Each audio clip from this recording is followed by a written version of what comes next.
अस्सलाम वालेकुम everyone, this is Mohammad शहीद अहमद। और आज की इस वीडियो में जिस टॉपिक को हम डिस्कस करने जा रहे हैं वो है हमारे पास पास्कल्स लॉ। तो पास्कल्स लॉ क्या है, उसकी एप्लीकेशंस कहाँ पर है, वो इंशाल्लाह इस वीडियो में डिस्कस करेंगे। तो वीडियो स्टार्ट करने से पहले एक छोटी सी इन्फॉर्मेशन, हमारे चैनल को लाइक करें, सब्सक्राइब करें, बेल आइकन को प्रेस करें ताकि आने वाली वीडियोज़ की नोटिफिकेशंस आपको मिलती रहे। स्टार्ट करते हैं अपनी वीडियो। आज के जिस टॉपिक को हम डिस्कस करने जा रहे हैं वो है हमारे पास पास्कल्स लॉ। अभी जो पास्कल्स लॉ है ये बेसिकली हम पढ़ते हैं फ्लूइड स्टैटिक्स के अंदर। ठीक, फ्लूइड स्टैटिक एक टॉपिक है, उसके अंदर ये पास्कल्स लॉ का कॉन्सेप्ट हम वहाँ पर पढ़ते हैं। अभी पास्कल लॉ क्या कहता है? पास्कल लॉ ये कहता है कि अगर आप किसी भी कंटेनर में, मान लेते हैं हमने एक सिलेंडर ले लिया, एक राउंड सिलेंडर ले लिया, ठीक है, उस राउंड सिलेंडर में अगर हम एक पर्टिकुलर लिक्विड को रख लें, एक राउंड सिलेंडर ले लिया हमने, ठीक है, एक अस्तर से मान लीजिए एक रिजर्वायर, एक कंटेनर है, और उस कंटेनर पे हमने कोई भी पर्टिकुलर लिक्विड को फिल कर लिया है।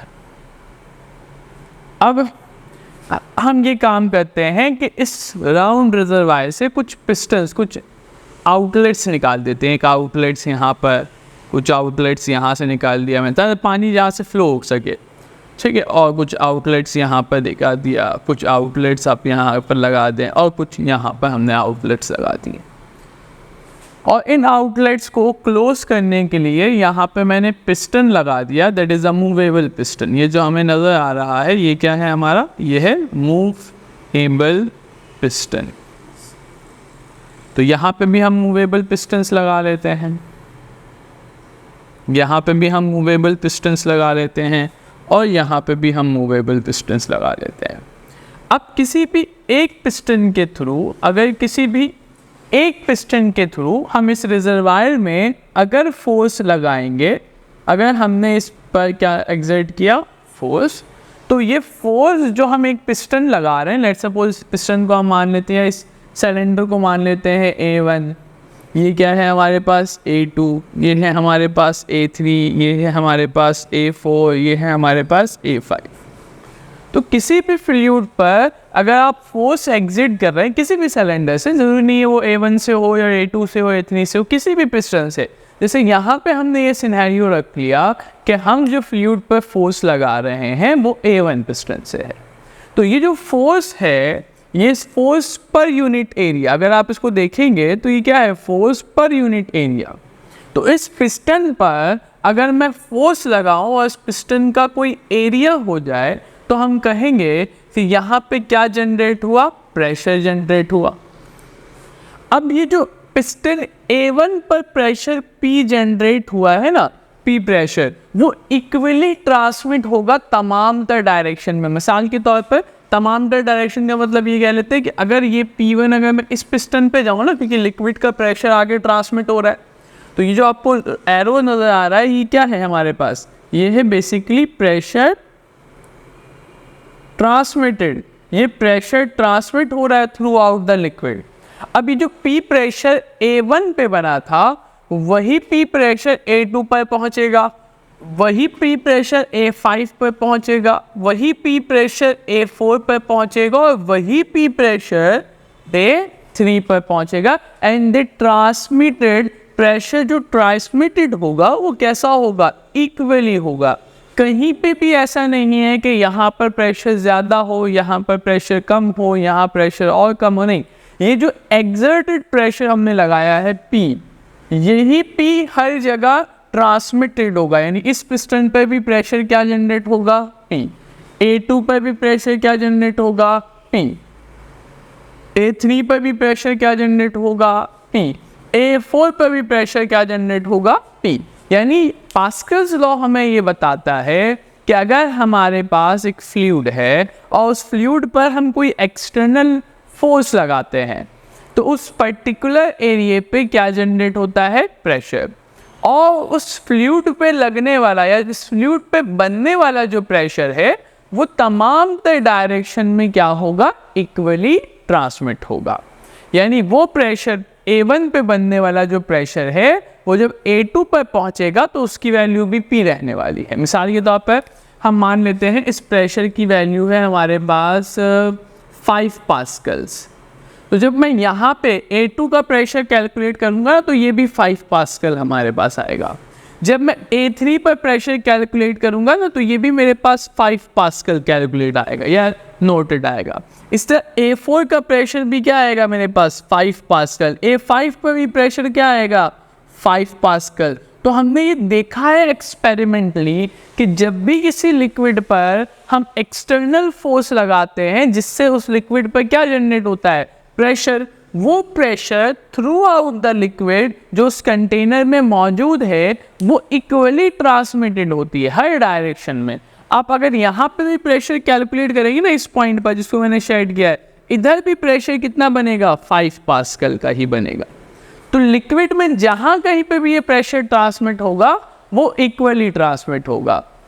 इसको आप इस तरह से लिख सकते हैं, according to Pascal's law, when an external force applied at any point of liquid, it produce pressure which equally transmitted through out the liquid। क्या कह रहा है, अगर आप इसके स्टेटमेंट को पढ़ेंगे तो पास्कल लॉ ये कह रहा है कि when an external force applied at any point of a liquid, अगर हम किसी भी पॉइंट पर लिक्विड पे अप्लाई करें, चाहे A1 पे कर लें, A2 पर कर लें, A3 पे कर लें, किसी भी पॉइंट पर कर सकते हैं, तो उसकी वजह से क्या बनेगा, प्रेशर बने, और वो जो प्रेशर है वो इक्वली ट्रांसमिट होना शुरू हो जाएगा थ्रू आउट द लिक्विड, हर जानिब लिक्विड के। अच्छा, इसमें एक और एक बात समझ लीजिएगा, प्रेशर हर जगह सेम होगा, ज़रूरी नहीं है कि पिस्टन पे लगने वाला फोर्स भी सेम हो। जैसे मिसाल के तौर पर हम ये कह लेते हैं कि यहाँ पर हमने जो फोर्स लगाया है वो क्या है आपके पास F1, एरिया क्या है A1 है, यहाँ पर जो फोर्स लगेगा वो क्या होगा F2, एरिया क्या है इस पिस्टन का A2 है, यहाँ पे लगने वाला फोर्स क्या है F3, इसका एरिया क्या हो जाएगा हमारे पास A3, इस पे लगने वाला फोर्स F4, एरिया क्या हो जाएगा हमारा A4, और इस पे लगने वाला फोर्स F5 और एरिया क्या हो जाएगा। अब देखिए, अगर मैं देखूं तो हमारे पास प्रेशर का फॉर्मूला क्या होता है, फोर्स अपॉन एरिया। तो पिस्टन 1 पे अगर मैं प्रेशर निकालना चाहता हूं तो ये हो जाएगा F1 अपॉन A1, और अगर मैं पिस्टन 2 पर प्रेशर निकालना चाहता हूं तो ये जाएगा F2 अपॉन A2। पिस्टन 3 पर निकालना चाहे तो क्या हो जाएगा F3 अपॉन A3। पिस्टन 4 पर निकालना चाहे तो F4 अपॉन A4।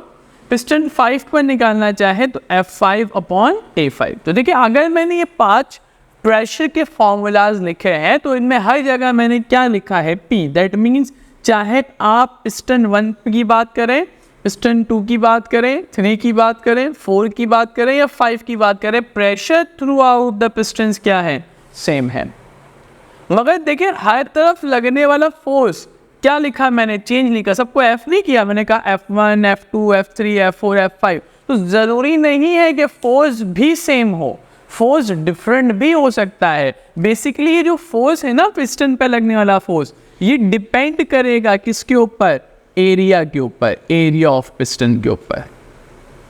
अगरचे इन तमाम तर पिस्टन का एरिया भी सेम होता तो इन तमाम तर पिस्टन पर लगने वाले फोर्सेस भी सेम होते, प्रेशर भी सेम हो जाता, फोर्सेस भी सेम हो जाते। कब, जब इन तमाम तर पिस्टन का एरिया भी सेम रहता। अगर इन तमाम तर पिस्टन का एरिया डिफरेंट है तो प्रेशर तो सेम रहेगा, मगर इन तमाम तर पिस्टन पर लगने वाला फोर्स क्या हो जाएगा, डिफरेंट हो जाएगा। तो ये है पास्कल लॉ। तो उम्मीद है ये वीडियो आपको समझ आई होगी। तो हमारे चैनल को लाइक करें, सब्सक्राइब करें, बेल आइकन को प्रेस करें ताकि आने वाली वीडियोस की नोटिफिकेशन आपको मिलती रहे। शुक्रिया।